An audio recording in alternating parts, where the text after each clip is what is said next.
Okay, eighth graders, you need to have your piece of paper in front of you with all the great work you showed on it for the first assessment. And then I'm going to take you through those questions. You'll have a pen or a pencil in hand and show yourself the mistakes that you made. Maybe it was just you didn't quite finish the question, or maybe you went about it the wrong way. Show yourself any feedback that you need to. Then you're going to try an extra practice where you have to score a minimum score so that you can then move on and try the retake. And if the retake score is higher than your original score, then it will replace your score. So, piece of paper out in front of you with your original work from your original test, and give yourself feedback as we go. Okay, here we go.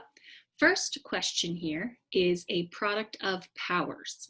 Please remember, product of powers says if the bases are the same, you can add the exponents. But what do you do with the bases? You leave it alone. So 4 to the third times 4 to the 11th is 4 to the 14th. This is the work you would show on your paper, and this is how you would type it in to Canvas, 4 to the 14th. Make sure you left the base alone. Question number 2. This one requires a little bit more. It's a little bit more complicated. The first thing I want to do is take care of this power of a power that's in the numerator there. So power of a power says to multiply the exponents. And you can see the difference. Up here on question number 1, they each had their own base of 4. So it was a power of 4 times a power of 4. This has one base of 3 with multiple exponents. So this is a power of 3 squared. That's where I multiply the exponents. So I get 3 to the 18th. That's an 18, over 3 to the 5th. Now that I've taken care of the power of a power in the numerator, now I can do quotient of powers, which says if the bases are the same, then I should subtract the exponents. And that is my final answer. That's all the work I write in my paper. Here's how I type it into Canvas, 3 to the 13th. So if you made any mistakes on those, make sure you give yourself feedback. And if you still don't understand what you did wrong, that's when you ask your math teacher. Okay, let's move on to the next couple questions. Questions 3 and 4. Here we go. Question number 3 is also a product of powers. I'm going to add the exponents. For some of you, the downfall in this part is that we don't quite remember our integer rules from 7th grade. Make sure those are refreshed in your head, because that's really important for this stuff. Because I'm adding these, yes, but they're different signs. So actually, I'm going to subtract them, because that's how different signs work. 2 plus -5 is different sign subtract. Take the sign of one that goes farther is -3. Some of you remembered those integer rules just fine, and you typed that answer into Canvas, and you got it wrong. How come? Because you're not supposed to leave any negative exponents in your answer. You need to then show me that you understand and remember that negative exponents make a fraction. That's a very important aspect of this standard. And you need to prove that you remember that. So anytime you see a negative exponent, make sure you change it. So the answer you should type in is 1 over a to the third. Okay, please show me on all of these that you know what negative exponents do. All right, on this question, the numerator is already simplified, so I'm just going to copy it x to the 12th. The denominator has a product of powers, so I can add those exponents. I like to clean up the numerator and then the denominator first. I like to clean up whatever I can there and then take care of quotient. You don't have to do it that way. You can also start crossing off and simplifying things first. But if that way was failing you before, maybe try it a different way. Now I'm ready for quotient of powers that says I can subtract these exponents, and 12 minus 7 is 5. Again, here's how I write it all out on my paper. Here's how I type it in the computer. And that's another reason why, that 5 got weird, that's another reason why we want to see a picture of your work on this one. We want to make sure you know how to write it down before just typing it into Canvas. Okay. Next couple questions, moving right along. Questions 5 and 6. Here we go. Question number 5, again, requires a power of a power right here. That is where we multiply our exponents. So I'm going to leave the 8 to the 12th, not doing anything with it just yet. I'm going to multiply these exponents. 2 times -7 is -14.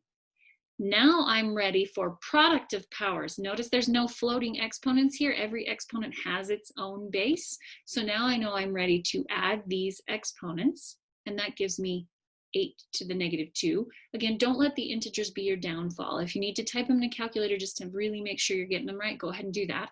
But then again, we're not finished yet. That is a negative exponent, so you need to prove to me that you know what that means by turning it back into its fraction.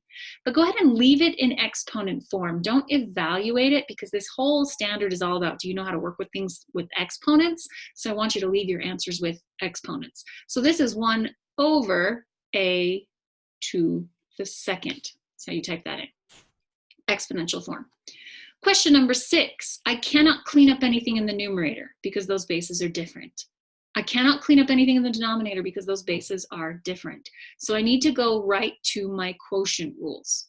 So I'm going to do subtraction right here with the x's. And I just want to mention, so I'm going to draw my fraction bar. No, okay, some stuff's going to end up on the top or on the bottom. And if nothing ends up on the top, I put a 1 there. Nothing ends up on the bottom, I put a 1 there. Clean it up from there. Now, in this case, if you subtract in order, because students often ask, like, what order do I subtract them in? Well, it doesn't so much matter as long as you then do what makes sense after that. For example, if I subtract these in order, 4 minus 10 is negative 6. That's another clue to me that the x's belong in the denominator. If I subtract them in order and get a negative, those belong in the denominator. Some of you look at it like this and go 10 minus 4 is 6, and I started with more in the denominator, so the extras go in the denominator. That's all great and fine as long as you recognize that those belong in the denominator. That's where you want to end up with that. Versus the y's, when you go 8 minus 3 and get 5, that's a positive 5, which tells me those y's belong in the numerator. Or we started with more y's on the top, so we end up with more y's on the top. That's all I can do to simplify that and clean that up. So to type my final answer in, y to the 5th over x to the 6th. Make sure you know how to write it on your paper, and make sure you know how to type it into Canvas. All right, almost there. Question number 7, this is the word problem where it talks about a kilobyte is 2 to the 10th bytes in size. A gigabyte is 2 to the 30th bytes in size. Key word right here, a tetrabyte is the product of a kilobyte and a gigabyte. What is the size of a tetrabyte? Well, right away, if they say the word product, right away I can rule out these two because those are a sum. That shows a sum. Product means multiply, so it should be one of these two. Then I also have to remember, looking at these results, if I am multiplying two products of 2, two powers of 2. If I'm taking a power of 2 times the power of 2, what am I supposed to do with the exponents? Am I supposed to multiply them?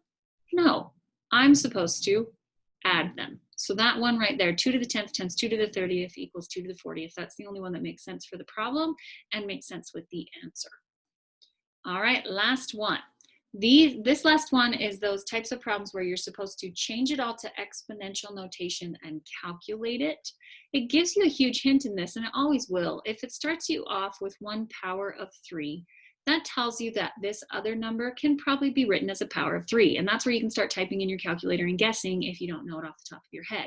This one, 27, is 3 to the 3rd. It is, of course, 1 over 3 to the 3rd because it's a fraction. So now you have a couple of options. You can put that over 1 and you can just multiply across and go, okay, this is 3 to the 8th over 3 to the 3rd. And then say, oh, I'm going to subtract those exponents and get 3 to the 5th. And that's what you'll type in here. But if you want to just make sure you see how these all connect together, here's another option. From this step, you can also go 3 to the 8th times, because it's a fraction, you can make it a negative exponent. 3 to the 8th times 3 to the negative 3rd, and 8 plus negative 3 is, of course, 5. So no matter which way you go about it, all the math works out the same way. That's what's so brilliant about all these different forms of exponential notation. The answer takes you to 3 to the 5th. Now for your extra practice, it has you work through questions 1 through 8, but it does not have you submit a picture because that extra practice is really for you. But then when you take the retake, it will have you submit a picture of your work. So for both of them, make sure you're writing stuff down so that you know how it all works out. There's no reason to keep track of all this in your head. Write it down. You're more likely to get correct answers. Plus on the retake, you do have to submit a picture. Good luck. You can do it.